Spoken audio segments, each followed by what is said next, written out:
Joining us now to review some of the headlines of today's newspapers from around the world is our ICE news analyst, Emmanuel Great Malabite Efeni. Good morning. Good morning, Ruben. Good morning, Rufai. Good morning, Ayo. Good morning. Yes, we start with this day, Nigeria's newspaper of record. Just above the lead story, Sudan.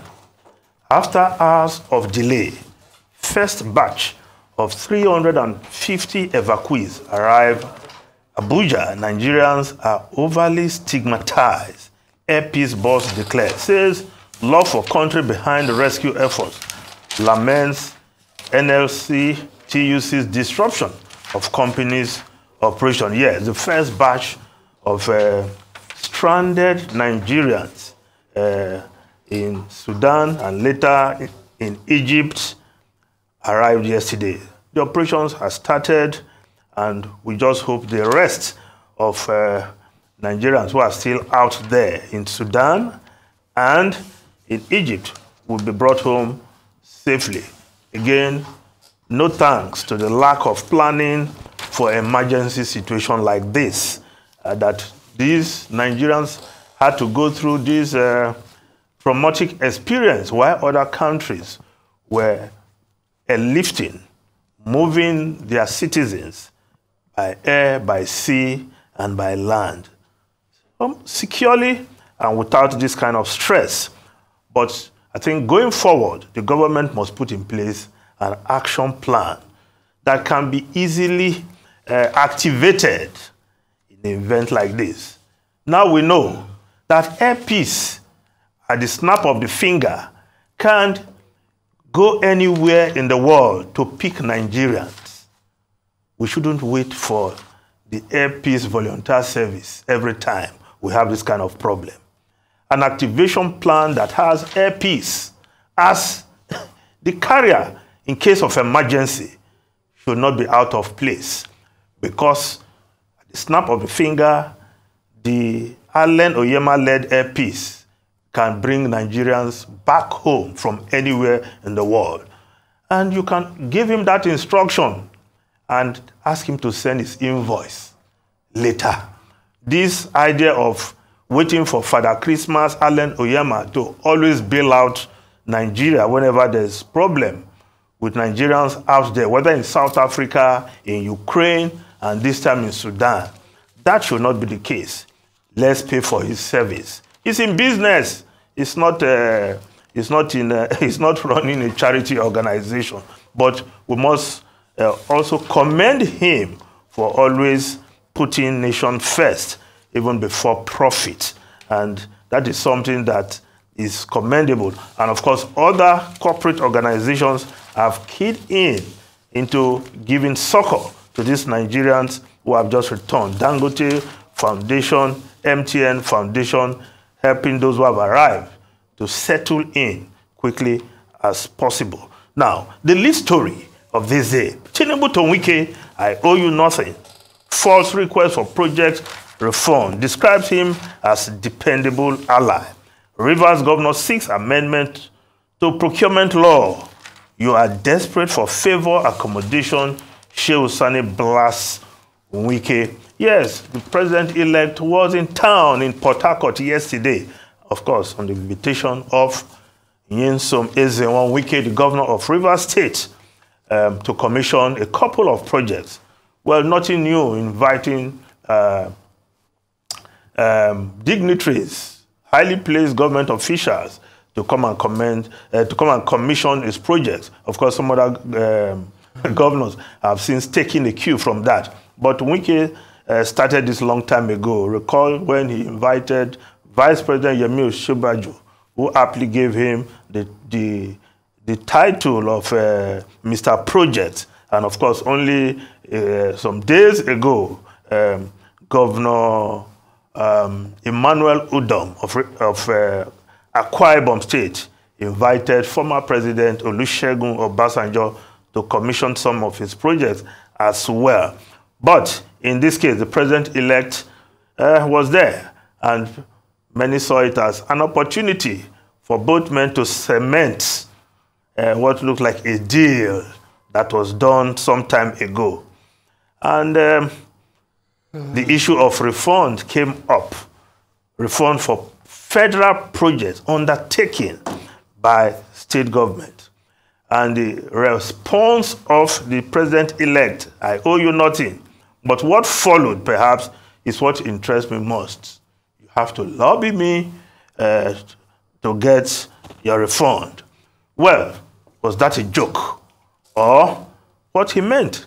Because the federal government has to be clear on this. Ruben, you rightly recall how President Buhari told states, don't touch my roads anymore. And of course, Minister of Works aptly echoed, trumpeted that statement. Don't touch federal roads because we will not pay you. But thereafter, the president went ahead to start paying some states, selected states. And there has to be clarity. Yes, a lot of federal roads are in very bad shape.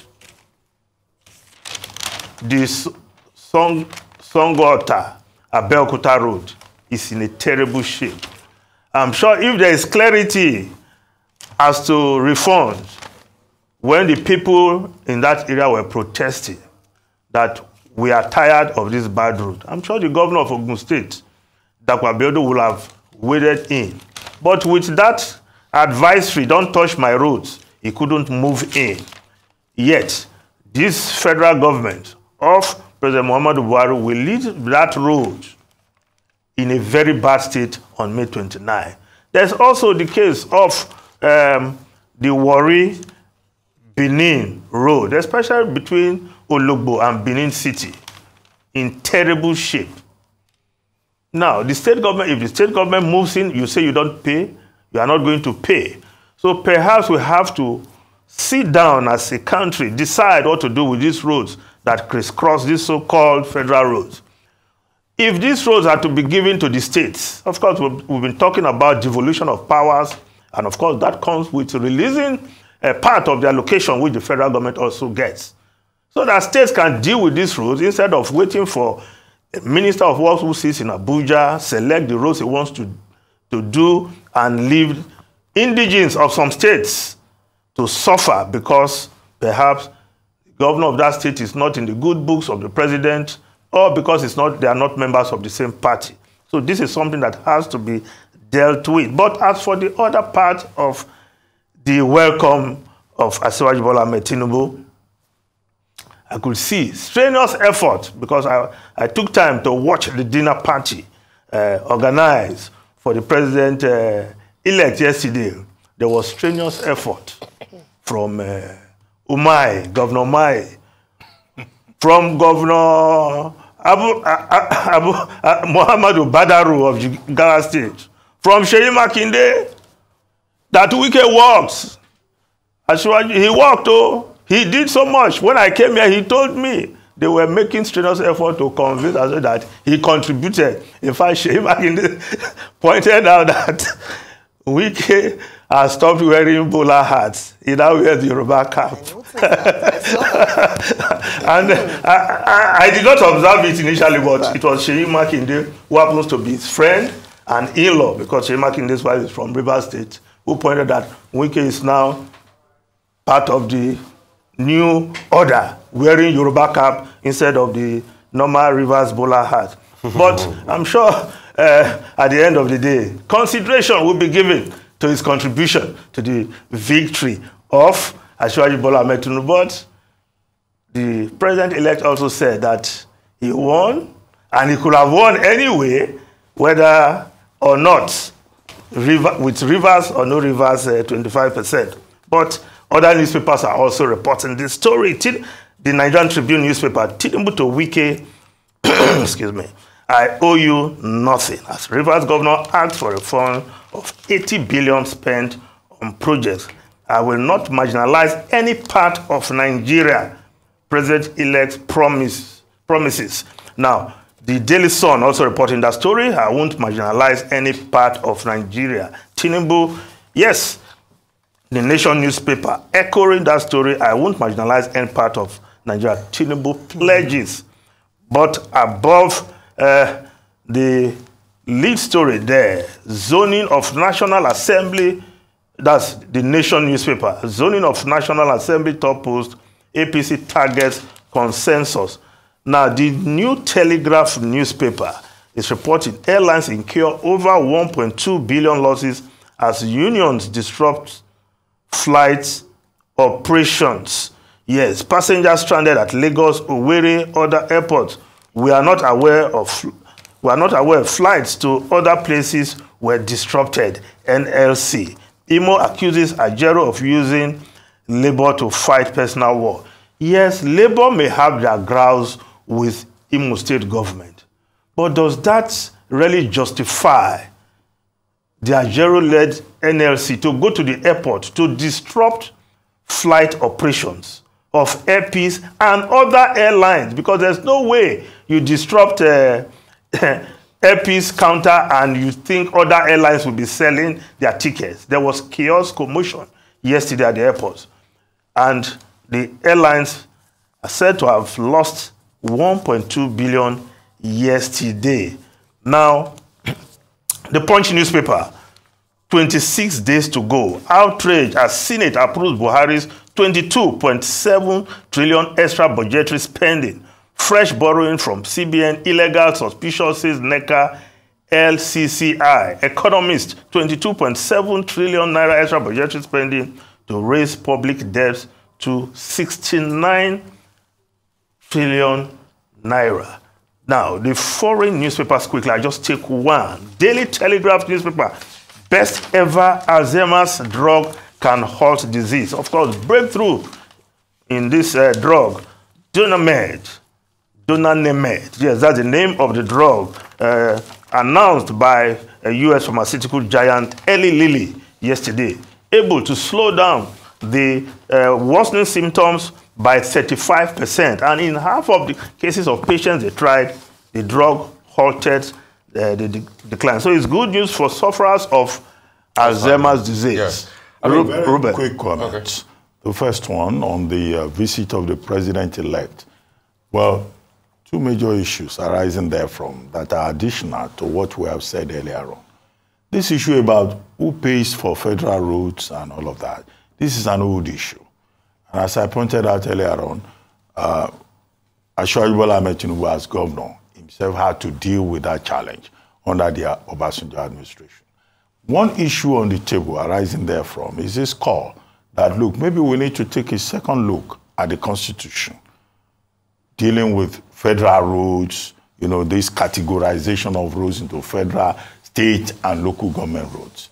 And the argument that some people have put on the table is that, look, let the states be responsible for the roads in their environment, as was done, you know, under Woodrow Wilson in the United States. Maybe that's one area of it that we need to look at. As for those people jostling for appointments and all that, well, under the Section 5 of the Constitution, it's up to the president-elect to choose whoever he wants to work with. The minimum that we can ask for is that he will choose the best and the brightest, and not saddle Nigerians with a cabinet of people who are expecting IOUs, returns on IOUs. Second thing, the Senate approved Ways and Means of 22.7 trillion. The woman in charge of debt management office, Patience Onia, told us that once that is approved as requested, our debt burden will increase to 77 trillion naira. So this government is coming in now. This same Senate that did not speak in January, they've left it in the last minute so that nobody can complain. So we're in trouble. We're in serious trouble. It's illegal. It's against Section 34 of the CBN Act. You know, so this is the situation in which we have found ourselves. Yesterday was World Press Freedom Day. And it's been reported in some of the papers. We are hoping that the incoming government will allow journalists to do their work. That nobody will intimidate, harass, or, you know, deal with journalists, as they say, press boys, as they say, where the president-elect himself is a media mogul. He owns a newspaper, he owns radio stations, he owns television stations. I hope we can look forward to a regime of freedom under the Tinubu administration. Okay. Have I spoken for you? Yes, you've spoken for us. Yes. Let's call a spade a spade. But the president Muhammad Buhari, said he has helped to preserve press freedom, the rights of journalists to practice under Punch in their editorial yesterday. They didn't think so. Yeah. That's why I said Naso. But there is a report from the Nigerian Union of Journalists that has not been the case. Naso, real quickly, please. We have gone on a legal path. Securitized ways and means, spread it across 40 years at 9%. This is against the CBN Act. Some experts say this will open us up for litigations. Let's see how this pans out. But we have collectively broken our own laws in this country. It should be on record that the Senate nicodemously waited till the last minute to be able to do these acts after they first kicked against it, and they said they will look at it. But they're only keeping to what... Chilewa Adebajo, over to you in case you are watching CFG advisory. All your advisory and all that, nobody listen to you. But maybe Tilewa will lead the Senate president said at the beginning that anything this president brings, they will pass. Okay, it's rubber stamp. And they have rubber stamped this rubber stamp. Rubber stamp. 7 trillion on rubber stamp. Okay, thank you very much, Emmanuel Efeni.